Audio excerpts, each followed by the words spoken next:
gagawin ko ay mag-prep ako ng aking cornbread stuffing. So, ito mayroon tayong white bread, naka-cube na siya. Tapos, ito yung aking binibake na cornbread. Dahil marami tayong food, half ano lang ang lutuin natin. Hindi full recipes. Tama na ang half. Tiin natin siya. Ganyan. So, ganyan lang yan guys. Cube lang natin. Tapos, pagsama na natin dyan. Actually, hindi ito kinukube. Kinakrumble siya. Ayan. Wow! Crumble siya. So, ito ang ating, kinukube. So, kalahati lang. Let's tikim nga. Sarap. Crumble siya. Sarap niya. Mix natin sa ating tinapay. Para mamaya, binibake din yan guys. Bibake na lang natin. So, ayan.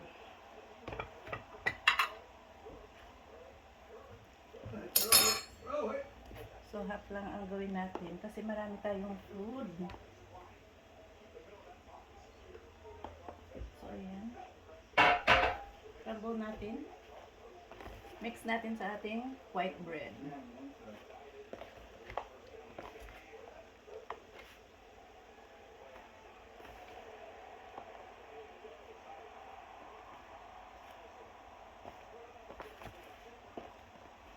Yung white bread guys, inaano natin yan. Nilagay natin sa oven ng mahina na para siya, magiging stale. Kailangan stale siya. Yung parang crouton type. So, ayan na. Ayan na, mix na. Tapos, kailangan din natin ng celery. Ketchup lang natin siya. Dahil, yan. Tapos, mayroon din tayong, dito, onions.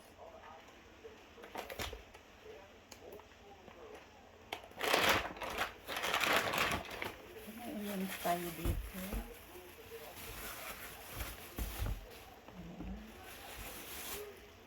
Hugasan muna natin ang ating celery. Ng celery, chop na natin.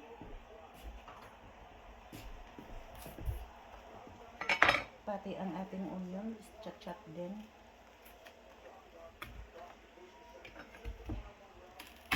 Yan, dahil half lang. Kunti lang ang lutuin natin. So, ang ating onions ay ganyan lang din. Marami tayong food. Yeah, so side dish ito guys. Mamaya pag nasa mood ako, gagawa ako ng gravy. Pero pag wala na.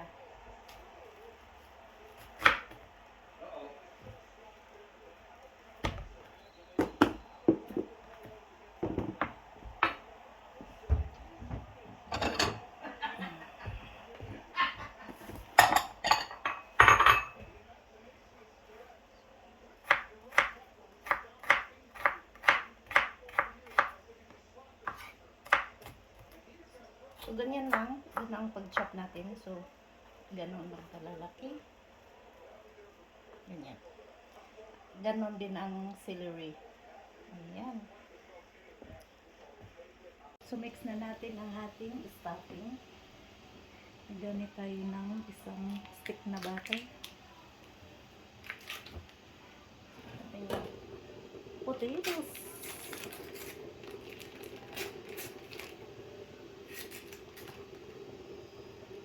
Ayan.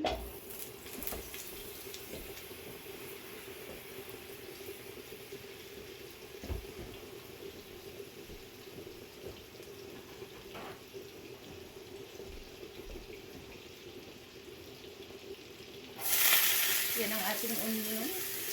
caramelize lang natin yan. Tapos i-bake siya guys. Slow tayo.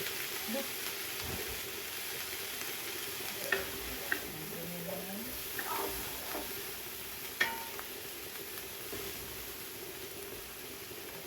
Onions at saka celery lang ang kailangan natin i-ano dito, i-caramelize. Tapos mamaya i-bake natin siya. Sabay na natin siyang i-bake sa pagpainit ng ham. Hindi ko alam kung kailangan ipainit ang ham. Nag-order lang kami guys ng ham. Darating mamaya 1:30.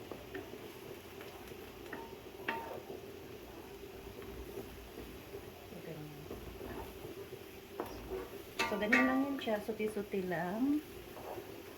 Lagay na natin ang ating celery.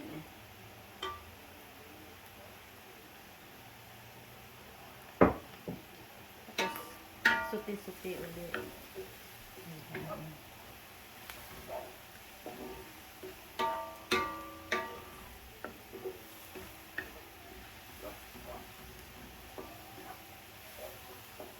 Hello! Okay. This gonna base the turkey and I will continue my stuffing. Lagay na natin ang ating bread. Natin ang ating fire. Mix.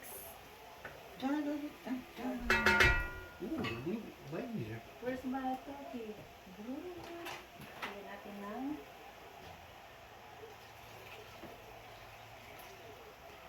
sa turkey yan guys. Dagdagan kung kailangan pa. Starting to brown. Wow!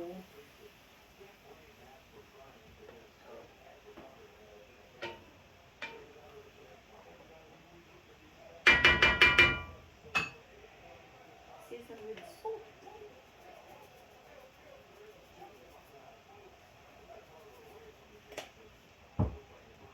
Black pepper.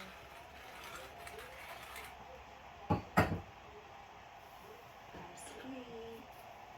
Marami. Oops. Sage. This is new. Oh, good. Come out, come out. Wherever you are. Come out, won't come out.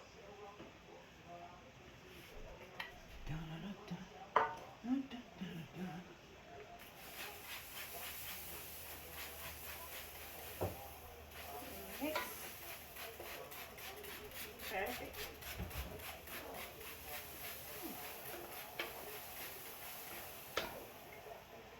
So, ayan na ang ating stuffing. I-bake natin yan siya mamaya.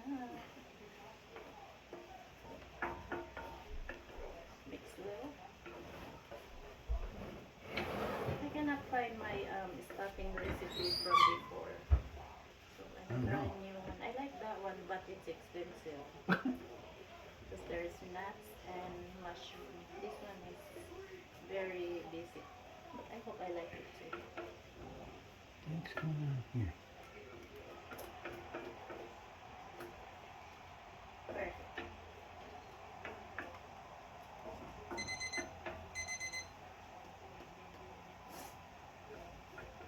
I don't know what's going on. Oh, there it is. Oh, here she comes.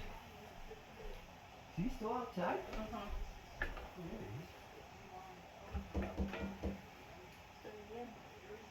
Fit lang natin. Yeah. Hi. Pwede na yun, Jess. Off na natin. Dahil i-delete pa siya mamaya.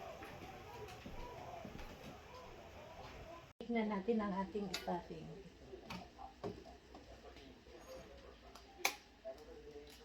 Kailangan natin ng itlog.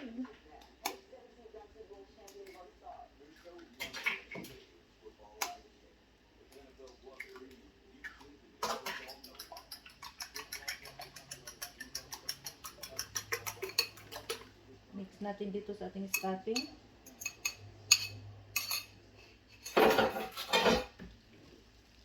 Halo lang natin siya dyan.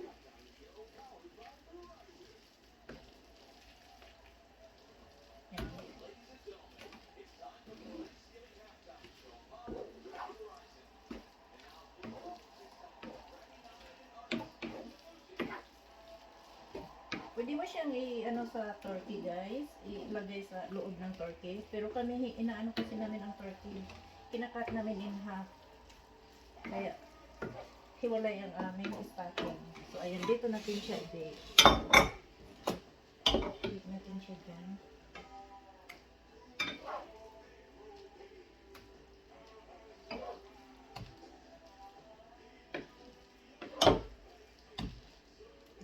So, parating na ang ating ham. So, ano na lang ang hinihintay? Turkey.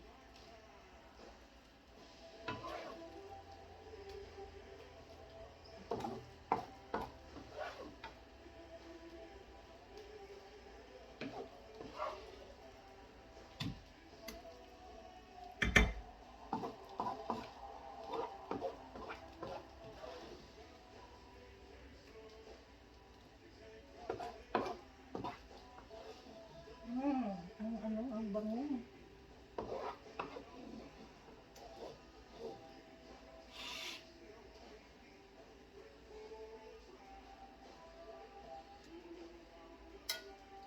Natin siya. Ganyan. Dito na lang natin i-bake sa maliit na oven. Diyan. So, init natin siya. At 400.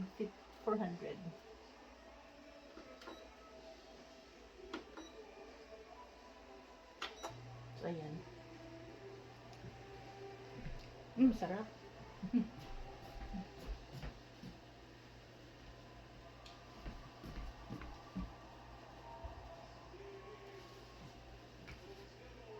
Lagyan natin ng parmesan cheese. Marami.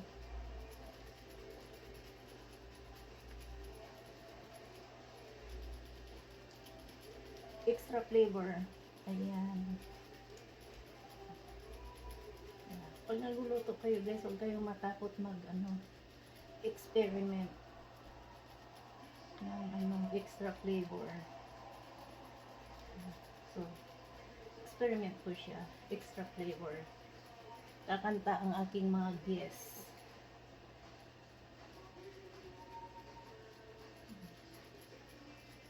Magugustuhan nila ang ating luto.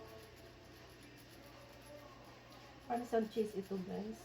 About, ang ilagay ko about 1/2 cup. So, ayan. Mix lang natin. Ayan na ang ating stuffing, guys. Lalabas na siya sa oven. Wow! Look at that. So beautiful.